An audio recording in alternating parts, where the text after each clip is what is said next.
Hi, I'm Raymond. And I'm Jordan. And welcome to Crimson Kitchen.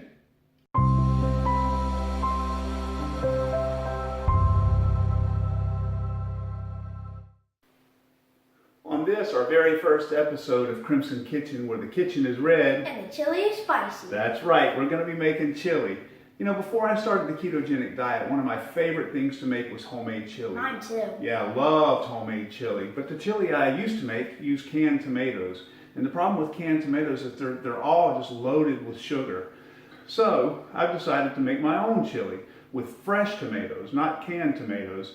And you know, it makes a fresh, rich, meaty, hearty, flavorful chili that's, I wouldn't even call it a ketogenic chili. It's just a great chili. It just so happens to fit well with a ketogenic diet. So with no further ado, let's get started on that chili. Let's go. The ingredients we're going to use for this chili dish are 1 medium-sized onion, 1 medium-sized bell pepper, 4 fresh tomatoes. The fresher you can get these things, the better. If you're lucky enough to have somebody or know somebody that grows these, get them from them. Otherwise, a farmer's market. If you can't get them from the farmer's market, try to find the vine-ripe tomatoes at the grocery store. 1/4 lime, 1½ cups sliced mushrooms, 1 pound of 80/20 ground beef. If you can get this organic, that's better. Now for the spices. We're going to use 1 tablespoon of cumin, 2 tablespoons of chili powder, 2 teaspoons of paprika, 2 teaspoons of caraway seeds, 2 teaspoons of garlic salt, 2 teaspoons of cayenne pepper. Now this is optional. This is going to make the chili very hot. If you don't like spicy chili, you can cut this in half, or you can cut this out completely if you like. And this is 1 tablespoon minced garlic. And then, oh yeah, I already said hamburger meat. Let's get to it. Whoa, not so fast. 3 ingredients we failed to mention here. We're going to need 2 teaspoons of Himalayan pink sea salt. I use coarsely ground Himalayan pink sea salt. You can substitute kosher salt or just regular table salt, whatever you prefer. 2 tablespoons of extra virgin olive oil, and optionally, and we'll talk about that in a few moments, but optionally 1/4 teaspoon of xanthan gum. Now, let's get to it.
What we're going to do is we're going to use 2 tablespoons of olive oil.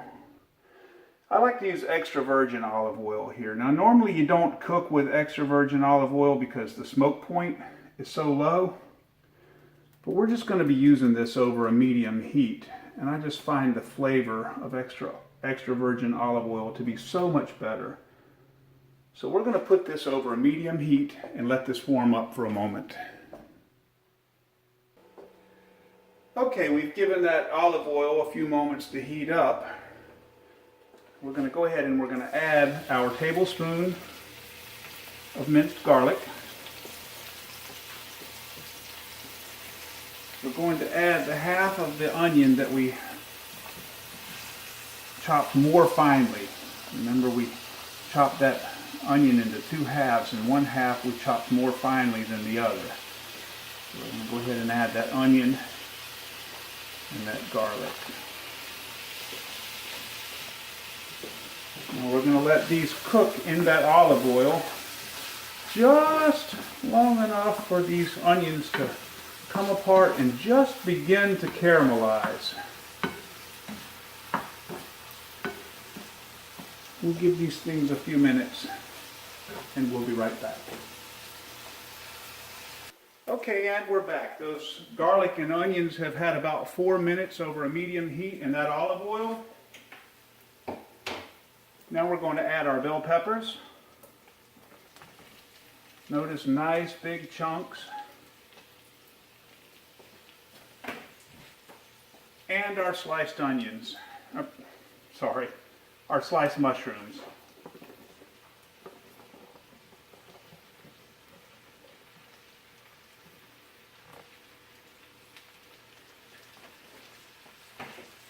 Okay.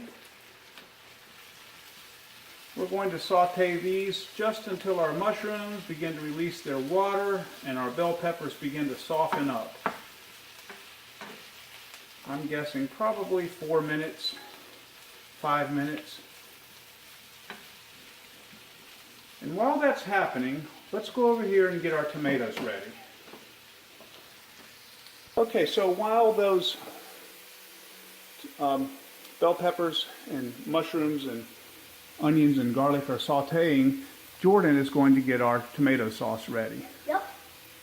So he's going to take if you remember, we cut our 4 tomatoes into quarters and cut the stem portions off. He's going to put those in the blender. You can just fold that in half, son, so that it... Okay. There you go, just like that. Yep. Okay, get the lid. What? The lid to the blender. Oh, yeah. Okay. Put the lid on. He's going to put it on blend for about, I like to do this for about 45 seconds a minute. You can do it a lot longer. The longer you do this, the more your tomatoes are going to puree. I like them to have a little consistency to them. So go ahead, Jordan. 3, 2, 1.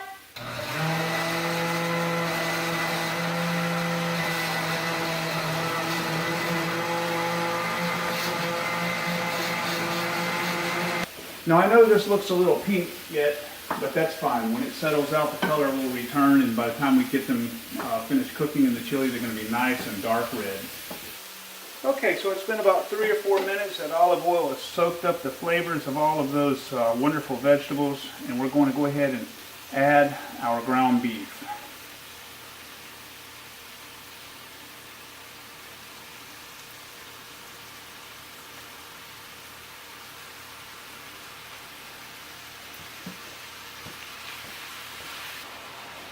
Okay, after adding the ground beef, immediately after adding the ground beef, I like to go ahead and add the garlic salt.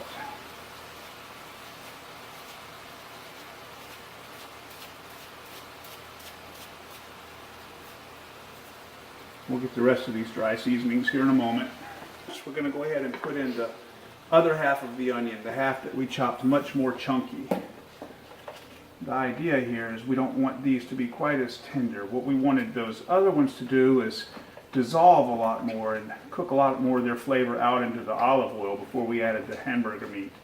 These, we want to have a little bit of texture.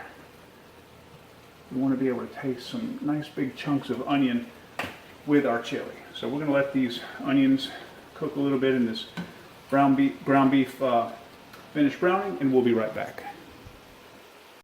Okay, it's been about 5 minutes, and Jordan is going to go ahead and add our dry ingredients. Add all of them? All of them at the same time. Just go ahead and dump them in there. They're all going in there, all going to the same place. Woo-hoo. That's it. Now rake them off with your finger. Gotta wash my hands after this.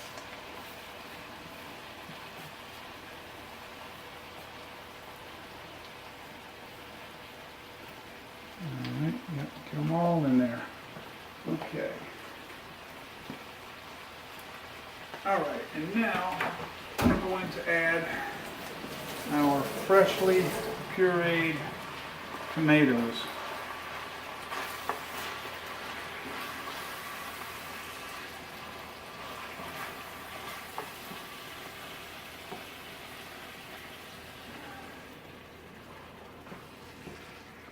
And we're going to give that all a good mix. Shout out to Headbanger's Kitchen. Now, here's where the magic is going to happen.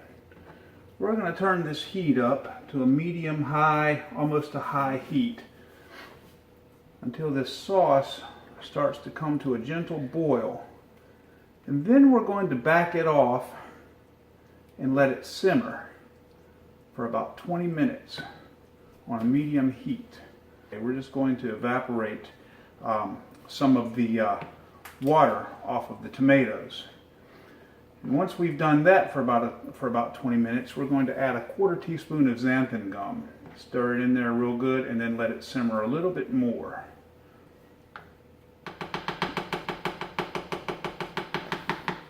Okay.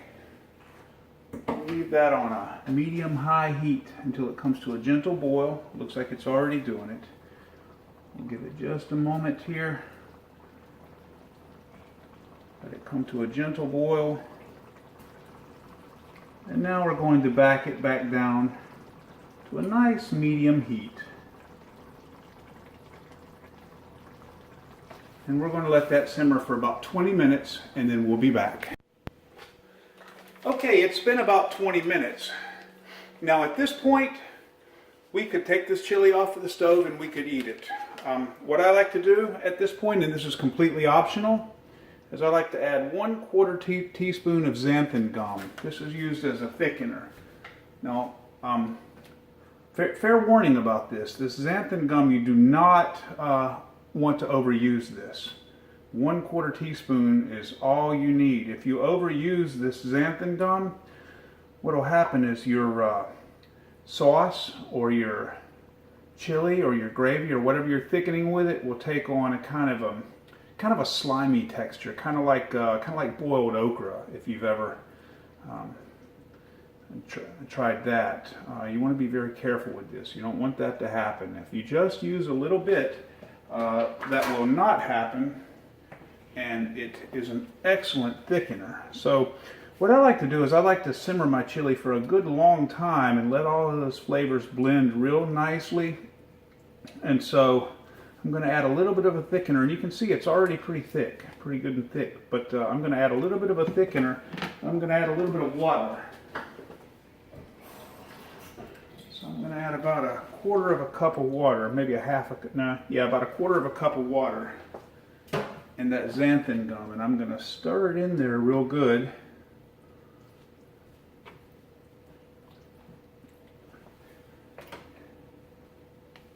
Go back to a medium heat there, and I'm going to let it simmer for about another 15 or 20 minutes. And this time I'm going to cover it. I'm going to let it simmer for about 20 minutes on a 15 or 20 minutes on a medium heat, covered, maybe a medium low heat. Just want a nice slow simmer there to let all those flavors blend together very nicely. So I'm going to give that about maybe 15 minutes, and then I'm going to check it, and we'll be back. Okay, it's been about 15 minutes and we're back. Let's see what we've got here. Oh, that is one hearty, meaty looking chili.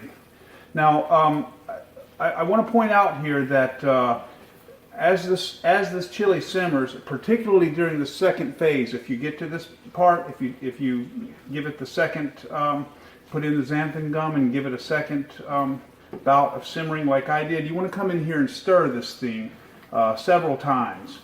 In the first phase and particularly in the second phase, you want to come in here, take the lid off the pot and give it a good stir.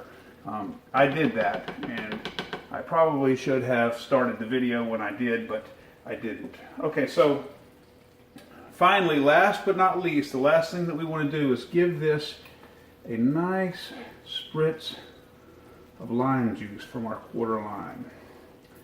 That just sets it off so nicely. It's the last thing I like to put in there. That is one good looking pan of chili. Okay, I'm going to take this up and serve it, and then we're going to do a taste test. So we'll be back in a few moments. I normally say that this chili makes 4 servings. However, I am currently doing the OMAD, 1 meal a day method, which I will talk about in a future video. And Jordan is 11 years old and about to hit his growth spurt, so he eats like a horse. And so in this particular instance, we're getting 2 servings out of it. I was blowing the whole time. All right, here we go.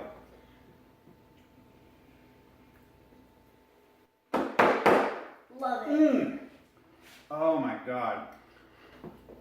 It is so, guys, you can taste the freshness of the tomatoes, that spicy, zingy, fresh tomato taste.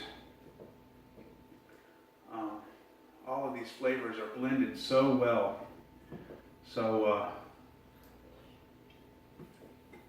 I hope you make this chili, and if you do, please leave a like, consider subscribing, and bon appetit. And I bet